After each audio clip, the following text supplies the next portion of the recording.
Happy Tuesday, Jar of Pain babies. How are you doing today? Is it good? Was your weekend good? How's your week going? I hope it's going great. The weather is starting to be nice here, though I think we're supposed to get snow on Wednesday. Either way, I'm doing fantastic. Little thing about me that you won't see yet, I have a mustache now. You're not going to see that in this episode because something happened. When we recorded it, the technology didn't work. And that's on me. Truthfully, that's on me. I admit that. I own that mistake. But it recorded 2 episodes, which we usually do double recordings, from my computer microphone and not the microphones in our hand. So it sounds like a FaceTime. And I don't know what I'll do with those episodes or if I'll save them. But what you're about to hear is actually the 3rd episode ever recorded of this podcast. The video was weird when I was doing it, but I figured it out. So we didn't have to record this week. It's a really long episode, easily broken up into 2 parts. You're going to hear the first part this week and the second part next week. So you're not going to hear a manifestation. We haven't done that yet. You're going to hear Matt and Benny just still getting our sea legs, although there's some really great moments here. So I really hope you enjoy this episode. We talk about childhood. I talk about why I decided to get funny. I was getting bullied at school, and my dad said, if you can make a joke faster than they can and everybody laughs, you'll never get made fun of again. It was a beautiful moment in my existence and kind of a defining thing of my personality that my dad has completely forgotten. And we talk about that. Parents, listen. Parents are just trying to put supper on the table, and their kids ask them questions, or they come to them with problems, but they still have to do their life and keep everything up.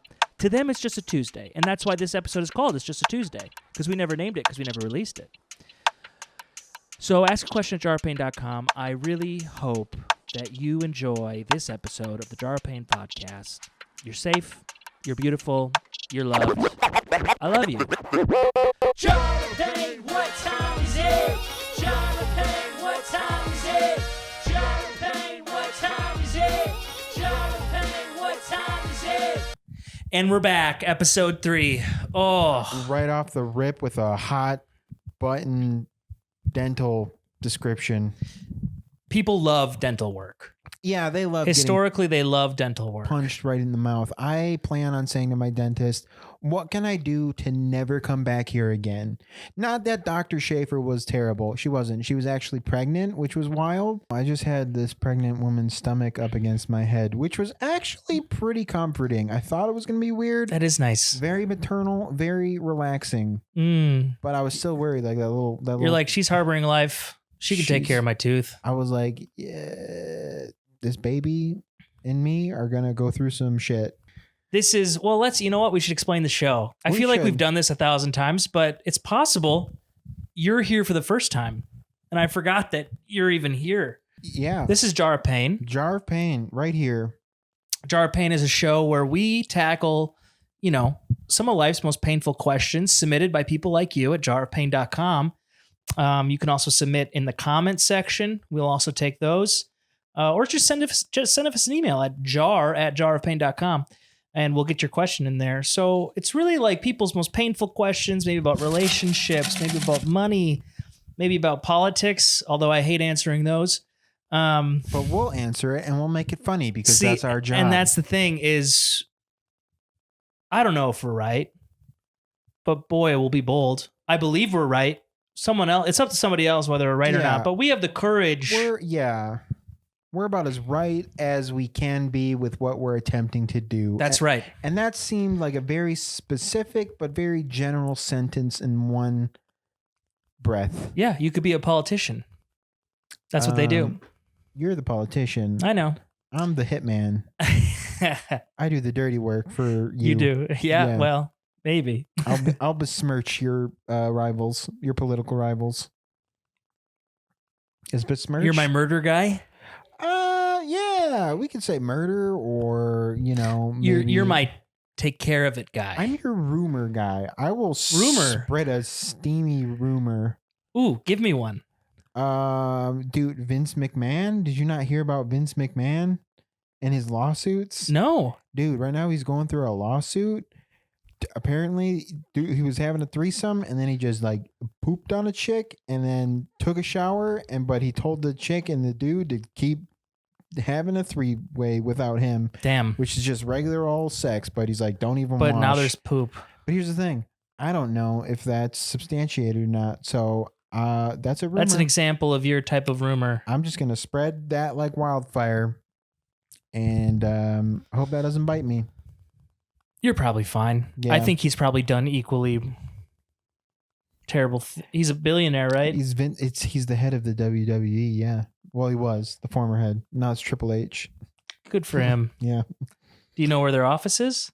Connecticut. Yeah, I've driven past it. That is the wildest thing to me. But then I hear there's It's nothing. where all the white rich people live. I was gonna say it's where all the rich people are, and I'm like, If he's got to go to the office, why not just put it by his house? You know. It's true, but it's like when you think rich people, you think Miami, you think L.A., New York, but you don't really think Connecticut. Sorry, I'm thirsty. I just got done with work. Dude, quench that thirst. I've been to Connecticut several times. Yeah. I used to play there. The type of wealth there it's a different world. Yeah. And I played a lot of shows in Newport, Connecticut, which is about, I would say, like an hour and a half north of New York City, maybe an hour. Is that where the cigarettes come from? I don't know. Hmm. I don't smoke those anymore. I hypothesize it is, and I'll spread that rumor now. That's where Newport cigarettes come from, Connecticut. Yeah. Keep going. But I was walking around. They're like, it was a very quaint, it's where Stepford Wives was filmed, if that gives you any indication. That puts me in the ballpark of where I was thinking. Yeah. Yeah. And so like, we didn't get outside of town to those big, suburban developments, but right downtown, we played this like venue that was next to like a Tiffany's and Co., like really rich, ritzy store. And then, but the cars just parked downtown was like Ferrari, Jaguar, Maserati. Like it was like crazy, crazy cars. I'm not a car guy, but it was like someone took my Hot Wheels collection as a kid and made them real and then put them on the street. And that was just like that was just like the normal thing, was to have like, these vehicles that are easily 100,000 plus, like Land Rovers and stuff. Sure. And decked out. Oh, yeah. So the wealth there was just crazy. I got tacos. It cost me like $50 for a meal. And did I have $150 to spend for 3 weeks? Yes. Oh, were they good tacos at least? One of them was a mushroom taco. I'm going to say no right away. It wasn't that great. Off principle. But I needed it. Okay. Yeah, I was having a bad day, and whenever I had a bad day on the road, I just needed a good hometown meal, and so I was like, tacos, that's cheap. Yeah. No. So yeah. It's Connecticut cheap is what it is. Connecticut cheap, yeah. Connecticut middle class. Connecticut middle class. $50. Not even appetizers. Yeah. Well, did we explain the process? You guys put a question in the jar, jarpain.com. Right here. It's free to put a question in the jar. And then we have a friend write them all down and put them in this jar. So we've never seen these. And then we just answer them as best we can. We open them and then we riff them. Sometimes they get real deep. Sometimes they're real bad. This one might be real bad based on Ben's reaction. Why do my nipples hurt when I pee? Now that's a personal question. You're going to have to ask that. I don't have an answer for this. I mean, that's an MD question. We can try to theorize. That's a WebMD question. Like, would you ask a urologist? Spoiler alert. It's cancer if it's WebMD. That's true. Urologist. They help with peeing, but it's mostly holes. They're really concerned with the holes. I feel like they're and mostly the wires down concerned there with the pee hole. That's why they're a urologist. I don't think you'd go through a. It's the one hole. It's the one hole. Your yeah. butthole. That's yeah. true. That's a different. I mean, they would be concerned if pee is coming out of your ears, but if it had nothing to do with. But here's the question. The question is. Yeah. Why do my nipples hurt when I pee? And I don't think that's a urology question. I think is that a nipple question or a urethra question? That's not a nipple doctor. I don't think there is a nipple doctor. I think that's just a doctor. I think it's just a doctor. Yeah. Yeah. I will say I have experienced once in a while, like you get like a ingrown hair or something on your leg, like one of those thick bad boys that hurts. Oh. Yeah. You know what I'm talking about. Yeah, I'm aware. And you like squeeze it. Yeah. Sometimes I will feel pain like in my neck, or like I will feel residual, like I pop it and it stings here, but it also like stings like up here or somewhere. Interesting. Yeah. Riley, local comedian of Eau Riley Claire, Sheehan. he's 16 years old. He has a thing where on his head, if he pulls his hair a certain way, it makes him sneeze. No, that's the kind of doctor we need right now. Yeah, whoever that guy is, who he diagnose and take care of that. Who deals with nerves? A neurologist. That's who we need to contact. Contact a neurologist for this one because neurologist. We can't help you here, but and I'm worried there's a serious issue. Issue. Yeah, it's a character I'm working on. Regular guy. He just says some words weird. I feel like I do an impression of that guy sometimes. Like what? Yeah, me too. Like, what's your favorite nut? Bust. Bustas? Yeah. Mine's a cashew. That's the bit. It's a good bit. Yeah. Sweetenly. Regular guy, he just says certainly like sweetenly. Certainly. You know, here's the thing. I'm not a nut guy. I'm not a big nut guy. I have been coming around to putting walnuts in my ice cream. Okay. You're growing. You're maturing. But last night, I did mix ice cream with a cup of pudding. So I don't think you're I'm really growing. doubling down on the cream. Yeah. Let me tell you, pretty good. Was it like chocolate? What were they counteracting flavors? It was vanilla ice cream and chocolate pudding. Okay, that makes a little more sense because I was thinking maybe you were doubling down on vanilla. Yeah. And that felt weird to me. No. Because pudding is the mayo of desserts. You know what? It's kind of gross when you think about it like that. It's weird, but it's resonating with me. I don't know if it's making sense, but there is like a thing about it that's like, yeah, you're not wrong. Yeah. Yeah. I know. I do that a lot. A lot of things I say, people will be like, I don't know what you said, but it feels right. It feels correct. Yeah. And that's when I decided I was going to go into politics because I feel like that's all a politician does. And I feel right too. Now, as a politician, would you reenact some type of healthcare that would help someone say nipples hurt when they pee? I have a lot of thoughts on healthcare. I do not think it's a good system to profitize people's unwellness. Yeah. Which currently that's how it works, right? Right. The hospital makes money when I'm sick. Yeah. And so I don't think any doctors are malicious, but the system is set up so the worse you feel, the more money they make. So why would they ever make you better? They'd rather treat something long term than make you better and never see you again. Where I think the goal of a hospital is to never see you. Hopefully I never see you, you know? That's a good goal. And so, but that's just not the system that we live in. And like you see a lot of fast fixes like Ozempic. Do you know what Ozempic is? I've heard of it. That's really, really popular right now. It's a diabetes drug. I know many people on Ozempic. I'm sure we all do now, but it, because it lowers your blood sugar, makes you eat less. It's like a weight loss thing. A lot of people in LA, Hollywood are on Ozempic. And they're not even like, they don't even have diabetes. That's just a side effect, right? Yeah. But once you start taking Ozempic, you always then have to take Ozempic. You can't ever go back. Your body, when you treat something with a pill or something like that, your body will just adjust to that and stop doing it on its own. It's a similar symptom to like melatonin. You know what melatonin is? Yeah, the sleepy gummy bears is what I call them. Sleepy gummy bears. That's right.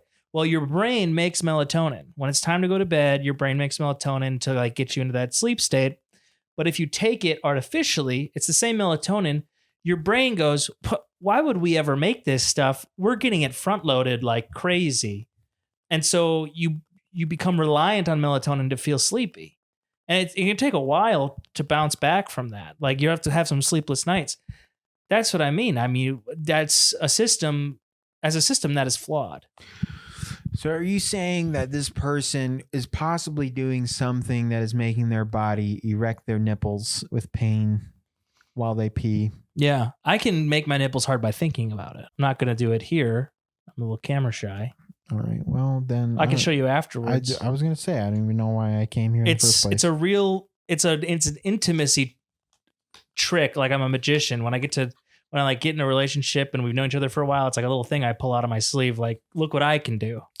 And you should do kids' birthday parties. What is a laugh? This is a quintessential jar of pain question. That's I a feel really like. great question. That What is a laugh? I've thought about you know that episode. You know what I feel like is really underrated in trying to understand humor and comedy is the episode of SpongeBob, where I think SpongeBob tries to become a comedian for like a Krusty Krab open mic or something like that, and he goes to Sandy Cheeks, and she like gives him like the quantum giggle mechanics or something like that. Okay. And like SpongeBob is just trying to figure out how to be funny or whatever, and that just like comes through my head every now and then because I'm like, yeah, why does our body spasm? Yeah. Well, as somebody who does comedy and someone who's quit comedy, yeah, it's something that we've both thought about a lot. yeah, And I think it is your like brain recognizing that something is not right when it feels safe. Mark Norman described comedy as something that makes sense to the audience but is unexpected. Yeah. Expectation's huge. Yeah. Again, I've thought about this a lot. Like growing up, I was bullied a lot. Yeah.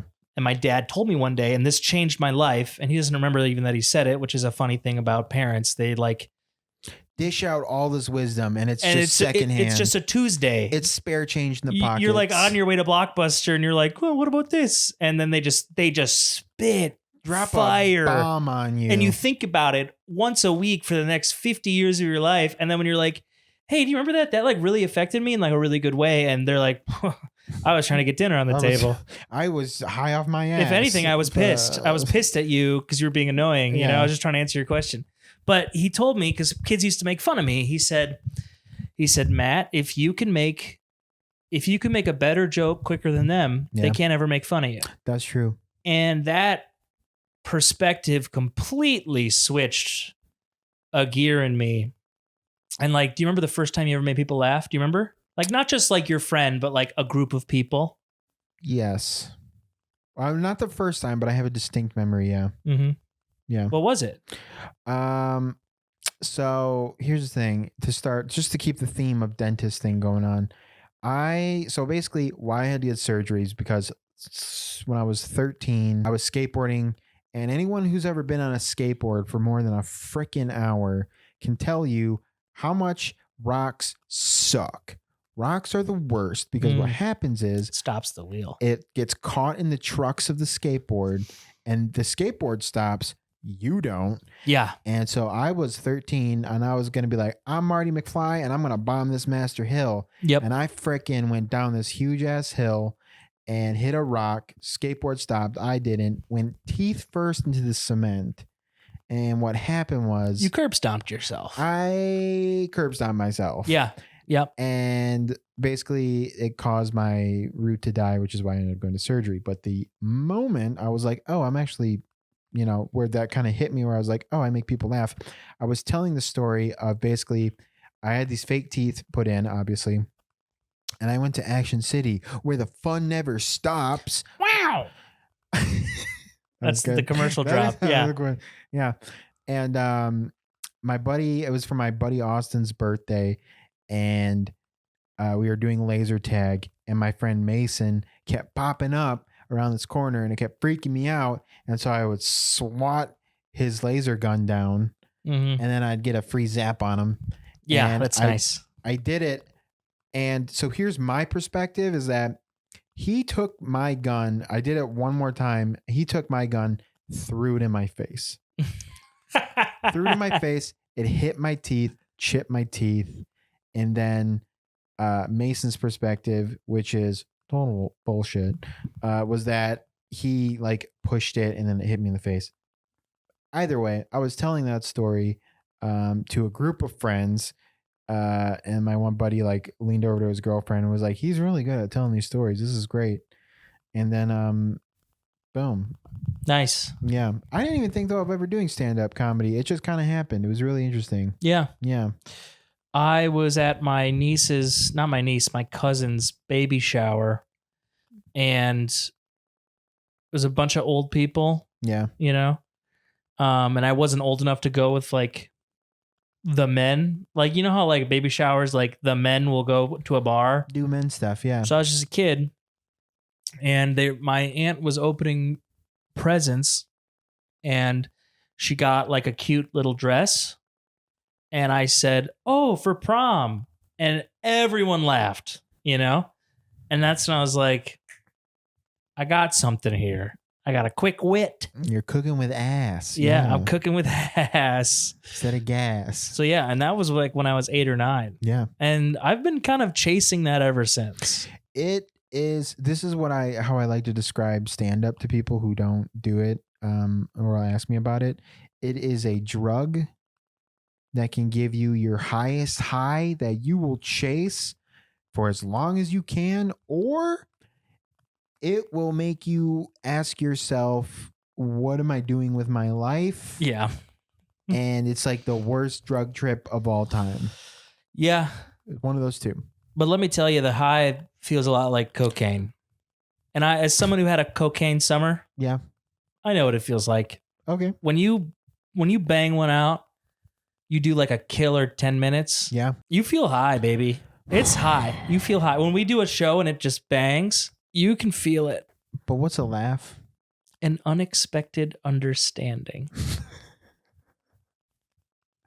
Okay. Next one. Next case closed. Case closed. I'm going to let you take a whiff at this. You want me to read it? I can't. That's why. It's some chicken scratch. What does this even say? Here, I got an idea. Yeah. What could this possibly mean? You know, we sit here, we put our lives on the line, and this is how you treat us? You're going to tell me this is what the public education taught you for And this handwriting?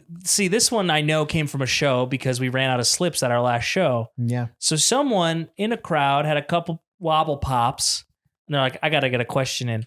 And they started, and they scribbled it immediately. They're like, I got to take another whack. They're like redraft. And then I believe it says, any inanimate object which as your,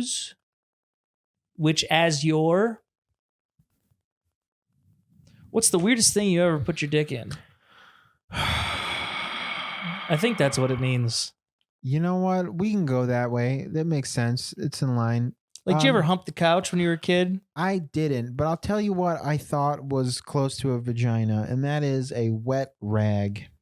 We've all been there. Boy, oh boy, I was wrong. But that is the weirdest thing I have. Yeah. However, I have friends who have said the couch, obviously a vacuum cleaner. Ooh, I actually never thought of that one. Ready for this one? Fridge. Fridge.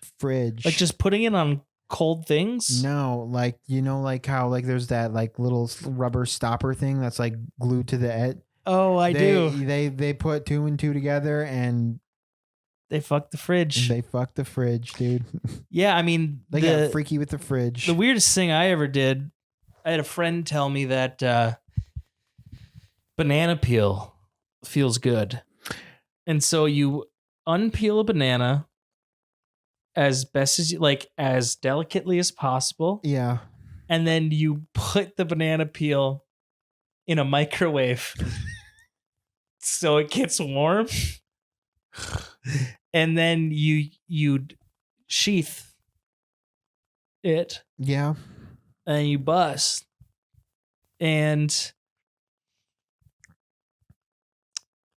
it felt good. But it felt a lot more like I had a mess on my hands. You know, like the good wears off pretty quick. Yeah. Yeah, I'd imagine. Yeah. And then you're just like, who am I? But also, it kind of connects you with your ancestors. You know, as humans started out as monkeys. And I can't be the first bipedal being to fuck a banana. Obviously not. Someone else told you. That's true. Which really, but here's a fun idea. Think about where that idea came from and how far it's made its way to you. It's a real good case for like ancestral DNA. Yeah. And like inherited memories from the past, you know? Yeah. You know, like some monkey fucked a banana millions of years ago. Yeah. And it's stuck in his brain that that's a good idea. And through all of his offspring, he was just so bored. But they all remembered, but they don't remember why they remember, you know? Yeah. It's like, why does a goose fly south? Why do I fuck a banana? It's the same thing.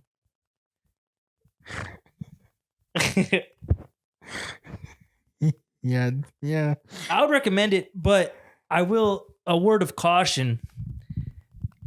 Don't nuke that thing for longer than like 15, 20 seconds because you're going to burn yourself. 10 seconds tops. Yeah. It gets warm quick in a microwave. It's a 10-second rule. With a microwave, dude? You ever microwave butter? You ever have like a place that has 2 microwaves and one microwave's really good and the other microwave's just shit? No. Unless you're talking about like a workplace, why would the house have 2? That's what I'm saying. Like work. Okay, yeah.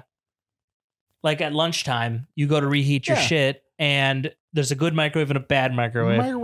Microwave 1, the worst. You don't want this microwave.